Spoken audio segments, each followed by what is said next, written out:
My parents didn't book a room for me on our family Christmas trip. My sister mocked, "We reserved rooms for me, my husband, and my child. We're the real family." I calmly said, "Then I'll leave," and walked out. I called my grandpa hours later. They were already begging me to come back, but it was too late. This happened last year, and I'm finally ready to tell this story. It's long, but trust me, the ending is absolutely worth it. My family thought they could treat me like garbage and get away with it. They were very, very wrong. This is probably the most satisfying revenge story you'll read today. Background: I, 34, female, live in Denver, making around $175,000 annually. I know that sounds decent, but wait until you hear about the rest of my family and their ridiculous spending habits.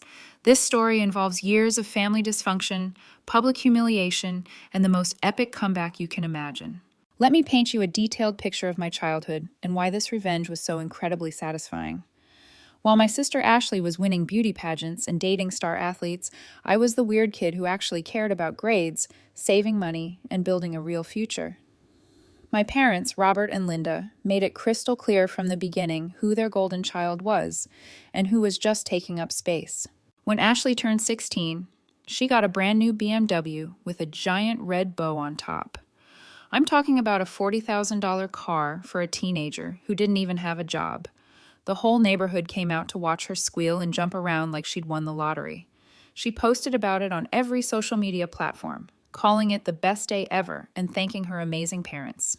When I turned 18, I got a used Honda Civic with 180,000 miles that my dad bought from his coworker for $1,500.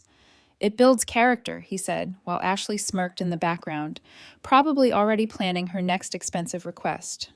College was even worse and really set the stage for everything that happened later. I worked my rear end off at 2 part-time jobs while studying finance. I'm talking about stocking shelves at a grocery store from 6:00 p.m. to midnight, then working weekend shifts at a local restaurant. I graduated summa cum laude with a 3.09 GPA and still ended up with $43,000 in student loans because I refused to ask my parents for help after seeing how they treated financial requests. Ashley, meanwhile, went to some expensive private liberal arts school where she studied communications, which basically meant learning how to look pretty and marry someone rich. She joined the most expensive sorority, went on spring break trips to Europe, and never worked a single day during her 4 years. Guess who paid her full tuition, room and board, and spending money? Spoiler alert, it definitely wasn't Ashley. My parents acted like funding her lifestyle was just a normal part of being good parents while treating my financial independence like some kind of character flaw. Right after graduation, Ashley hit what she considered the ultimate jackpot. She married this guy named Brad, who works in commercial real estate development and supposedly makes serious money. We're talking north of $400,000 annually, according to Ashley, who never misses a chance to mention exact figures at family gatherings. Suddenly, she's living in this massive 8-bedroom house in the most exclusive suburb, driving a Tesla Model S, and posting Instagram stories from Cabo, Dubai, and the Maldives every other month. Her social media became this carefully curated display of wealth that honestly made me embarrassed for her. Meanwhile, I'm grinding 70-hour weeks, eating ramen for dinner, and slowly chipping away at my debt like a responsible adult. Don't get me wrong, I did really well for myself through hard work and smart decisions. I've got about $160,000 saved up now. My loans are completely paid off, and I max out my 401k and IRA every single year. I drive a reliable Toyota Camry that's completely paid off and live in a nice but modest 2-bedroom apartment. I'm dating this amazing man Zeb, who's a nurse practitioner making around $90,000. He's down to earth, saves money, invests wisely, and basically represents everything Ashley isn't. But apparently being financially responsible and living within your actual means makes you boring and unsuccessful. According to my family, Ashley never misses an opportunity to take passive-aggressive shots at my lifestyle choices.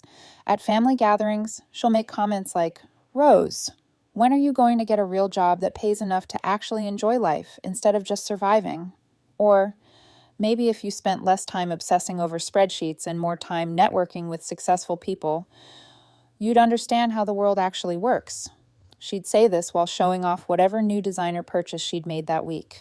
She always delivers these comments with this fake concerned voice that makes me want to scream, like she's genuinely worried about my sad little existence while she's showing off her newest Louis Vuitton handbag that costs more than most people's monthly rent. The worst part was watching my parents nod along, like her criticism was completely valid and helpful. Here's the thing that makes this whole story even more satisfying, though. Our grandfather William built a construction empire from absolutely nothing. We're talking about a true self-made success story. He started with a pickup truck, a toolbox, and a willingness to work 16-hour days in all weather conditions. Through decades of hard work, smart investments, and treating people fairly, he ended up owning one of the largest construction companies in Colorado. The man is worth somewhere between 8 and 10 million, and he's always been passionate about teaching family values like hard work, saving money, and earning what you get through merit rather than handouts. Somehow, that lesson only stuck with me. The rest of my family treats Grandpa like their personal ATM machine. They all live these completely inflated lifestyles, funded entirely by his generosity, then have the absolute nerve to look down on me for being unsuccessful and unmotivated. The irony was completely lost on them. Every year, Grandpa organizes this elaborate family Christmas trip to bring everyone together and maintain family bonds. He pays for absolutely everything because he believes family unity is worth any price. Last year's trip was supposed to be at some fancy ski resort in Colorado. I was actually looking forward to it because work had been absolutely brutal and I desperately needed a break from the constant stress. That anticipation made what happened next even more devastating. The Christmas trip was planned for this luxury ski resort in Vail that charges $1,200 per night for basic rooms. We're talking about $200 dinners, $300 spa treatments, and lift tickets that cost more than most people spend on groceries in a week. Grandpa had booked everything months in advance because he wanted this particular trip to be extra special for reasons I didn't understand at the time. I drove up from Denver after finishing a major project at work on Friday, finally arriving at the resort around 8 o'clock in the evening. The place was absolutely ridiculous in the most ostentatious way possible. Picture exposed wood beams that probably cost more than my car, natural stonework that looked like it belonged in a museum, and massive fireplaces with chimneys you could probably fit a small person inside. People were walking around in ski gear that easily cost $5,000 per outfit, casually discussing their plans for helicopter skiing and private mountain tours. I felt a little underdressed in my normal Columbia winter jacket and basic snow pants, but I figured nobody would really care. I was there to spend time with family, not compete in some kind of fashion show. Boy, was I wrong about that assumption. I walked up to the front desk with my simple duffel bag, gave the clerk my name, and waited while she typed away at her computer with increasing confusion. She started frowning, then typing more aggressively. More frowning followed by frustrated sighing. Finally, she called over her supervisor, who began the same process with identical results. "I'm very sorry, ma'am, but I don't see any reservation under your name in our system. Let me try different spellings and check if it might be under a family member's name." That's when I heard Ashley's voice behind me, and I immediately knew something was wrong just from her tone. There was this weird theatrical quality to it that I recognized from childhood whenever she was about to cause trouble. "Oh my goodness, Rose, you actually made it. I wasn't sure you'd be able to get time off from your little job." She sounded way too cheerful, like she was putting on a performance for an invisible audience. I turned around and there she was, in some designer ski outfit that probably cost more than I spent on clothes in an entire year. We're talking about a jacket that was clearly custom fitted, pants that had some kind of metallic threading, and boots that looked like they belonged in a fashion magazine rather than on an actual mountain. She had this weird smirk on her face that I recognized from childhood, the exact same expression she'd get right before telling Mom and Dad that I'd supposedly done something wrong to get me in trouble. The front desk staff kept frantically searching their computer system while other guests started gathering behind me, clearly getting annoyed by the delay. You could feel the tension building as expensive people in expensive clothes waited for the situation to resolve itself. Ashley stepped closer and said just loud enough for everyone to hear, "How very strange that there's no room reserved for you. I wonder how that could have happened." Then she leaned in closer and lowered her voice to what she probably thought was a whisper. "Actually, Rose, I had a long conversation with Grandpa about the sleeping arrangements for this trip. We both decided we only needed rooms for the real family members this year. Then she raised her voice again. You know, people who actually contribute something meaningful to family gatherings instead of just showing up expecting handouts. I felt my stomach completely drop as the implications hit me. What are you talking about, Ashley? Grandpa invited everyone personally? Well, we have the presidential family suite for me and Brad and our twin boys. Mom and Dad have their lovely corner room with the mountain view. She paused dramatically, clearly enjoying every second of this. I guess there just wasn't space for everyone who wanted to come. You understand how expensive these places are, right? The lobby had gone completely quiet except for the crackling of the fireplace. I looked around and spotted my parents sitting in leather chairs near the main fireplace. When I made direct eye contact with them, they both immediately turned away like cowards. Brad was standing near the concierge desk, scrolling through his phone like absolutely nothing was happening. Their twin 8-year-old boys were running around the lobby completely oblivious to the adult drama unfolding around them. Ashley continued her carefully planned performance. I mean, let's be realistic here.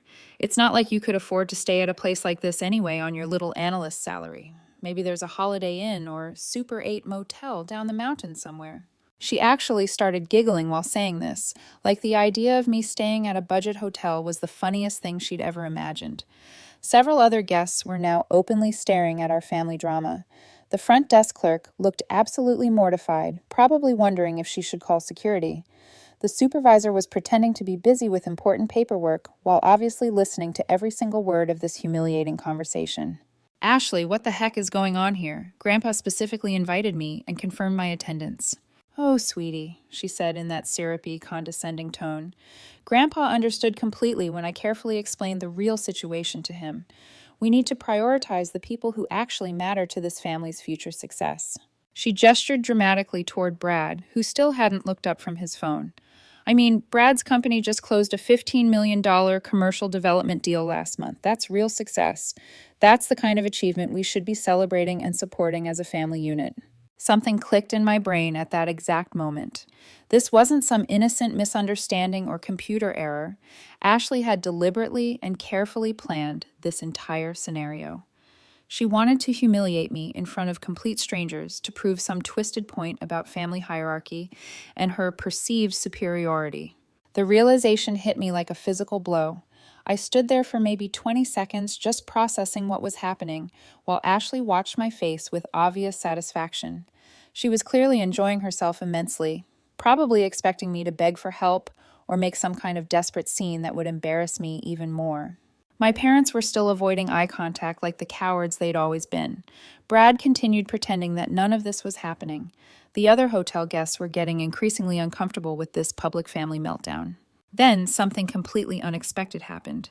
Instead of feeling angry or hurt like Ashley obviously wanted, I felt this strange sense of crystal clear clarity, like puzzle pieces that had been scattered for years, suddenly clicking into their proper places to reveal a picture I'd never seen before. You know what, Ashley? You're absolutely right about everything. Her confident smile faltered slightly as confusion crossed her face. I'm sorry, what did you say? You're completely right. I should definitely leave this place immediately. I pulled out my phone and opened a rideshare app with deliberate calm. I hope you and the real family have an absolutely wonderful Christmas together. Now she looked genuinely confused because this clearly wasn't the reaction she had carefully planned for. Wait, that's it? You're just giving up without even trying to fix this? Nope. I'm making a conscious choice based on new information. Have fun explaining to Grandpa tomorrow morning why I'm mysteriously not here for Christmas breakfast. I'm absolutely sure he will understand everything perfectly. I turned around one final time and gave her the biggest, most genuine smile I'd had in months. The ride share down the mountain gave me plenty of time to think clearly for the first time in years. And plan, see? Ashley had made one crucial miscalculation that was about to destroy her entire fake life. She assumed I was still the same powerless little sister she used to pick on when we were kids. She had absolutely no idea what kind of position I was actually in, or what I knew about the family's real financial situation. Here's what Ashley didn't know, and why her little stunt was about to backfire in the most spectacular way possible. First, I'd been helping Grandpa with his business finances for the past 6 years. Not officially on any paperwork, but whenever he had questions about investments, tax strategies, retirement planning, or financial analysis, he'd call me directly. I knew more about his money, his concerns, and his future plans than anyone else in the entire family combined. Second, I'm the person who convinced him to modernize his record keeping and move everything to secure digital systems. I personally helped set up his online banking, organized his investment accounts, and digitized decades of paper records. I had legitimate access to financial information that would make Ashley's head spin if she had any idea what I could see. Third, and most importantly, for what was about to happen, Grandpa had been getting increasingly worried about the family's spending habits and sense of entitlement. He'd made several pointed comments over the years about people who live beyond their means and expect handouts instead of earning their way through life. He specifically mentioned being deeply concerned about what would happen to his hard-earned money after he's gone and whether anyone in the family actually understands its value. I called Grandpa from the airport while waiting for my flight back to Denver. "Rose, what's wrong? Aren't you supposed to be at the resort with everyone else?" I told him exactly what happened, with complete honesty. No drama, no emotional manipulation, no exaggeration, just the plain facts. How Ashley had deliberately excluded me from the room reservations, her specific comments about real family members, the public humiliation in front of other hotel guests, and my parents' cowardly refusal to defend their own daughter. The silence on the other end of the line lasted about 45 seconds, which felt like an eternity. When Grandpa finally spoke again, his voice had completely changed from warm and concerned to ice-cold and determined. "I see. Well, I think it's time some people in this family learned about real consequences for their actions." "Grandpa, you don't have to do anything drastic. I'm completely fine, really. I'll just spend Christmas at home." "Rose, can you come to my office first thing Monday morning? I need to discuss some very important business matters with you. And bring your laptop and any financial analysis software you have." That's when I knew Ashley had just made the biggest mistake of her entire life. Monday morning, I was sitting in Grandpa's office, which looked like a museum of American business success. Dark wood paneling covered every wall, leather chairs that had probably been there since the 1960s, and dozens of awards and photos from 40 years in the construction business. Grandpa looked tired, but absolutely determined in a way that reminded me why he'd been so successful for so many decades. "Rose, I want to know exactly how much money I've given your parents and sister over the years. Every single penny, every gift, every loan, every emergency payment. Can you help me compile that information into a comprehensive analysis?"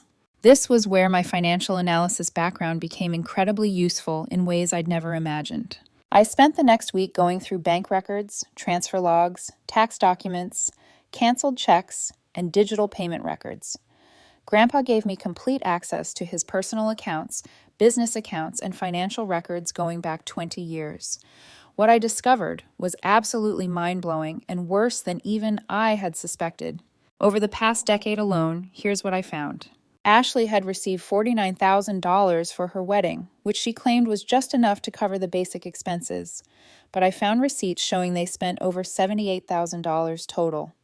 She got $32,000 as a down payment gift for their house. Then another $28,000 2 years later when they decided they wanted to upgrade their kitchen with granite countertops and professional appliances. For the past 5 years, she'd been receiving $3,800 every single month as help with the children's expenses and cost of living adjustments. That's over $228,000 right there in direct monthly payments. But wait, there was significantly more. Emergency loans that were never paid back, $43,000 for a business opportunity that never materialized. Investment opportunities that somehow never generated any returns, $37,000 for various schemes. Birthday and Christmas gifts that cost more than most people's annual car payments, probably another $60,000 over the years. Vacation funding, jewelry purchases, furniture allowances. The list was absolutely endless. My parents weren't any better and had been working the same system for years. Grandpa paid off their mortgage early when they claimed they were struggling with retirement planning, $91,000. He's been supplementing their retirement income with $3,000 per month for the past 6 years because their savings were insufficient for the lifestyle they deserved, over $216,000. Home renovations, medical bills, car payments, insurance premiums, emergency repairs, and unexpected expenses, probably another $75,000 in miscellaneous handouts. When I added everything up, I was talking about well over $650,000 in direct handouts to these people over just the past decade, and that doesn't include smaller gifts, meals, vacations, and other benefits that were harder to quantify. Meanwhile, I had asked Grandpa for help exactly once in my entire adult life, a $5,000 loan when I was between jobs for 3 months after college. I paid it back with interest within 4 months and never asked for anything else. But here's where the investigation got really interesting and revealed just how fake their lifestyle actually was. I decided to do some serious digging into Ashley and Brad's actual financial situation, using public records databases that I have access to through my job. I know how to read financial documents, court filings, and business records in ways that most people don't. What I found was absolutely shocking. Their house was mortgaged to the absolute maximum limit. They owed $732,000 on a property that was currently worth maybe $650,000 in today's market. Both of their luxury cars were leased, not owned, which meant they were paying monthly fees for vehicles that would never belong to them. Ashley's credit card debt was completely insane. I found evidence of at least 12 different accounts with significant balances totaling over $90,000. But the real bombshell was Brad's supposedly successful business. Remember how Ashley loved bragging about his $15 million deal and $400,000 annual income? Well, according to public business filings, Brad's company had been struggling badly for the past 2 years. 3 major development projects fell through due to financing issues. His biggest commercial client terminated their contract in September after delays and cost overruns. The business had defaulted on 2 significant construction loans and was basically operating on borrowed time and credit extensions. They were living a completely fraudulent lifestyle funded entirely by massive debt and Grandpa's monthly payments. Without that $3,800 every single month, they'd be filing for bankruptcy within 60 days. Their entire social media persona was built on money they didn't actually have. When I presented all this information to Grandpa in a detailed written report, he just sat there quietly for about 15 minutes, slowly flipping through the documents with increasing anger. Finally, he looked up at me with an expression I'd never seen before and said, very interesting indeed. I think it's time for some people to learn what real consequences feel like." 3 weeks after the ski resort incident, Grandpa called a mandatory family meeting at his house. He told everyone it was to discuss important financial planning matters and estate planning issues, and that attendance was absolutely not optional for anyone who wanted to remain in his will. I arrived early to help him prepare what would become the most satisfying presentation of my entire life. He had printed out everything: bank statements, transfer records, loan documents, property records, business filings, credit reports, all organized in neat folders with each family member's name written on the front in his careful handwriting. Ashley showed up 25 minutes late in her Tesla Model S, wearing another ridiculously expensive outfit that probably cost more than most people's monthly salary. She seemed genuinely annoyed at having to be there, like this was somehow an inconvenience to her busy schedule of spending other people's money and posting about it online. Brad looked increasingly uncomfortable from the moment he walked in. I think he was starting to realize their financial house of cards was getting extremely shaky. My parents arrived acting like absolutely nothing had happened at Christmas. No apology, no acknowledgement, no explanation for their cowardly behavior. Just business as usual. Probably assuming this meeting was about increasing their monthly allowance or discussing inheritance details. Grandpa started the meeting very formally. "I've asked everyone here today because I've been conducting a comprehensive review of my financial support to this family over the past 15 years. Rose helped me compile some very eye-opening information, and I think it's time we had a completely honest conversation about money, entitlement, and family values." He handed out the folders with theatrical precision. I watched Ashley's face carefully as she opened hers and started reading the numbers laid out in black and white. The color literally drained from her cheeks as she realized the scope of what she was looking at. "Now," Grandpa continued in his most businesslike tone, "I want each of you to carefully review those numbers and then explain to me why you believe you're entitled to this level of ongoing financial support. Ashley immediately went into full victim mode. Grandpa, raising children is incredibly expensive these days. Brad and I work so hard to provide for our family, and with the economy being so uncertain and unpredictable. Ashley, Grandpa's voice, cut through her whining like a knife through butter. According to these documents, your husband supposedly makes $400,000 annually. Please explain to me in specific terms why you require an additional $45,000 per year from me to maintain your lifestyle.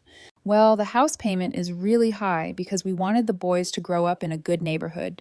And they have activities and sports, and we have other necessary expenses that you wouldn't understand. You chose to buy a house you couldn't afford. You chose to lease luxury vehicles instead of buying reliable transportation. You chose to enroll your children in expensive private programs instead of excellent public alternatives. These were your conscious decisions made with the assumption that I would subsidize your lifestyle choices indefinitely. My parents tried to jump in and redirect attention. Dad, you know how much we appreciate everything you've done for us over the years, but retirement planning is really complicated these days with inflation and medical costs. You retired at 62, specifically because you knew I would supplement your income indefinitely. You made minimal effort to save adequately for retirement because you assumed I would handle all your financial responsibilities. You treated my generosity as an entitlement rather than a gift. The tension in the room was becoming thick enough to cut with a knife. Ashley was starting to panic as she realized this wasn't going according to any script she'd imagined. Grandpa, what exactly are you trying to say here? Are you threatening us? Ashley's voice cracked as her mask began to slip. I'm saying that effective immediately, Grandpa replied with steady finality. All financial support to this family is being permanently terminated. The explosion was immediate, predictable, and absolutely satisfying to watch. Ashley started her fake crying routine with crocodile tears and dramatic sobbing. My parents began talking over each other frantically about their fixed income and medical expenses and retirement security. Brad just sat there looking like he wanted to disappear through the floor. But Grandpa wasn't finished delivering his verdict. Furthermore, I'm deeply disappointed and personally offended by how Rose was treated during our Christmas trip. The deliberate exclusion and public humiliation were completely unacceptable and showed me exactly what kind of people you've become when you think nobody important is watching. Ashley's fake tears immediately transformed into pure rage. This is about her? Are you seriously doing this because of her? She's a grown woman. She should be able to take care of herself without running to Grandpa like a little baby. Yes, Ashley, Grandpa replied, his voice sharp as steel. She should be able to take care of herself, and she does. She has never asked me for ongoing support. She paid off her student loans through her own work. She lives within her actual means. She treats family members with respect and dignity. You might want to consider learning from her example instead of mocking it. Ashley scoffed, her voice rising with desperation. Oh, please. She's a boring loser who stares at spreadsheets all day and has no social life. Brad makes 3 times what she makes. We're the successful ones in this family. We're the ones who matter. That's when Grandpa pulled out one final folder with a slight smile. Actually, Ashley, speaking of Brad's tremendous success, he looked directly at Brad, who had gone completely pale and started sweating. Rose, would you like to share what your financial analysis revealed about the commercial real estate business?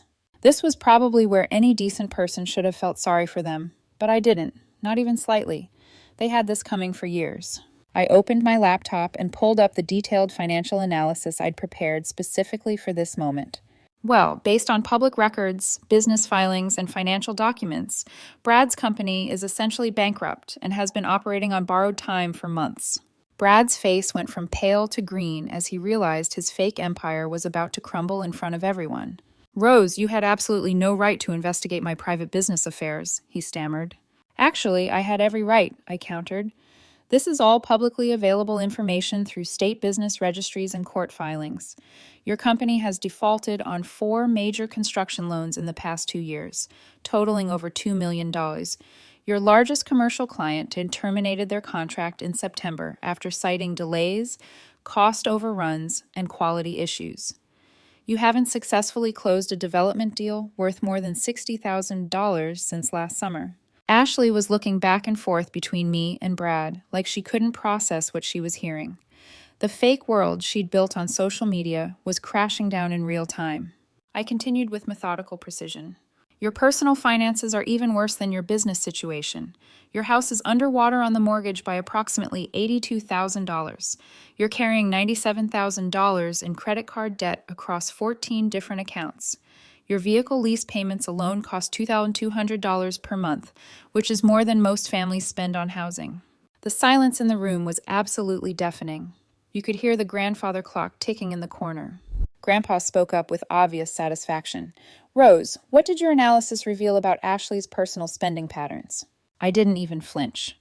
Based on credit card statements, bank records, and social media activity analysis, I estimate Ashley spends approximately $4,500 per month on clothes, accessories, beauty treatments, spa visits, and entertainment. That's more than twice what the average American family spends on housing. And it doesn't include the money she spends on vacations and luxury experiences.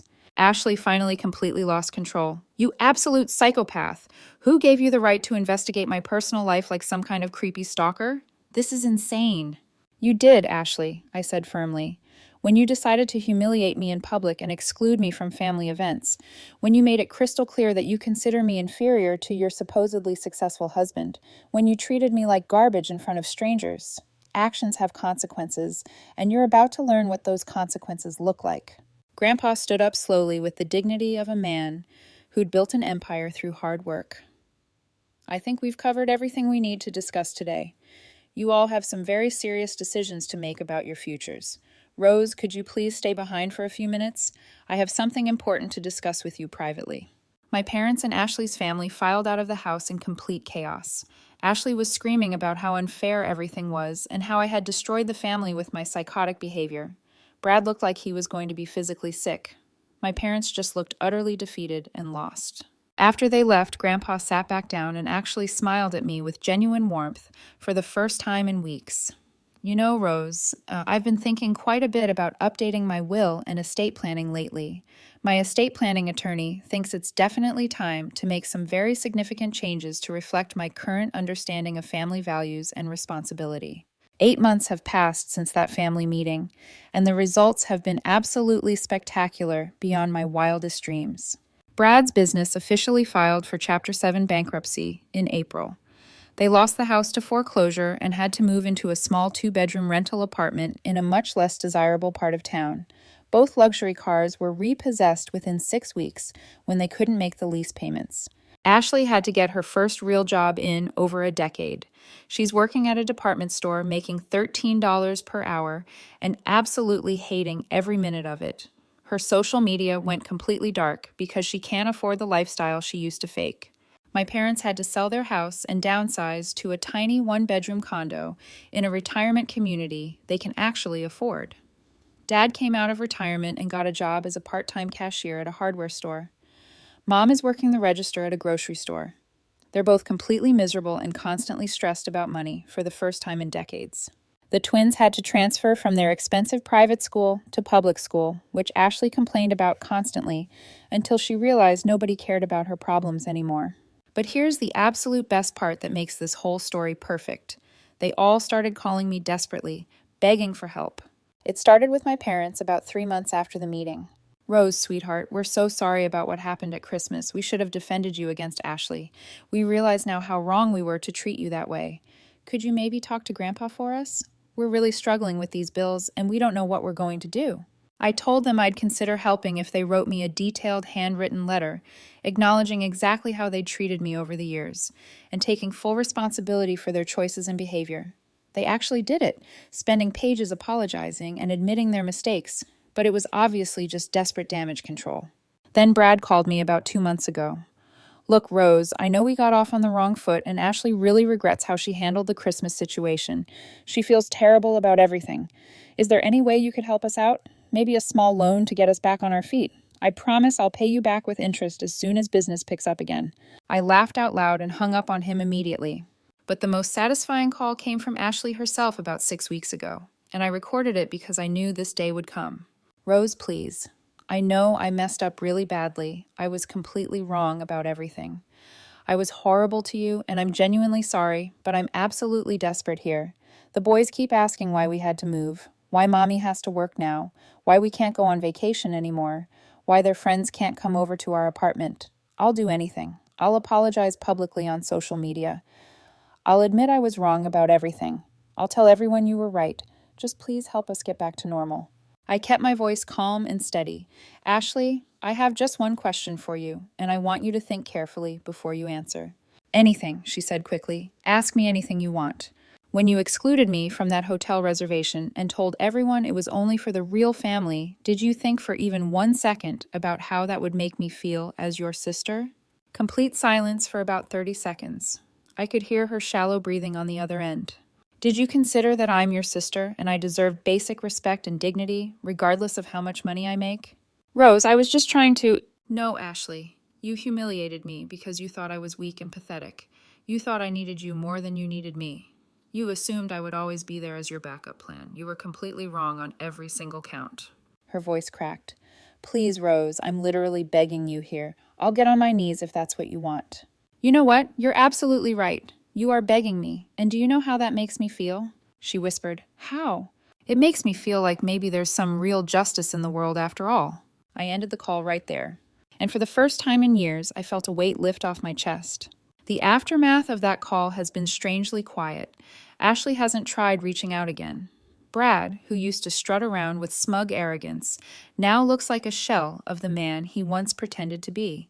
Their curated social media lives have evaporated, replaced with the harsh glare of reality. My parents still call occasionally, their voices tired, asking if I'll visit or have dinner, but I don't go. I told them if they truly want me back in their lives, they need to show genuine change, not just hollow apologies when their money runs out. Grandpa, on the other hand, has been closer to me than ever.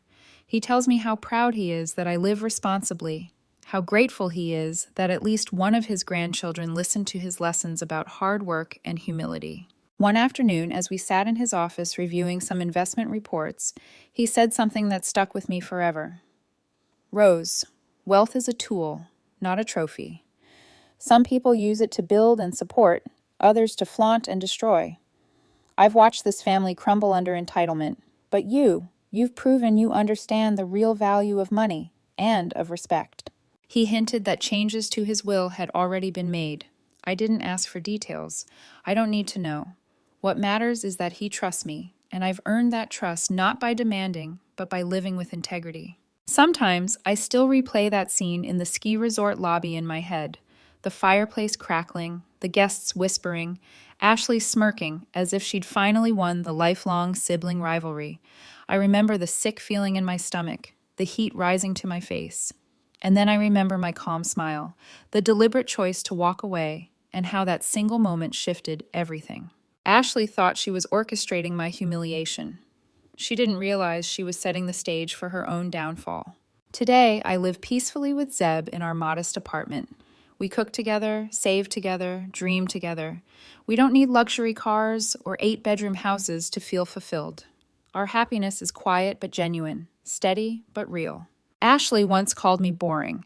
If boring means not drowning in debt, not pretending to be someone I'm not betraying family to chase a fake lifestyle, then I'll proudly stay boring.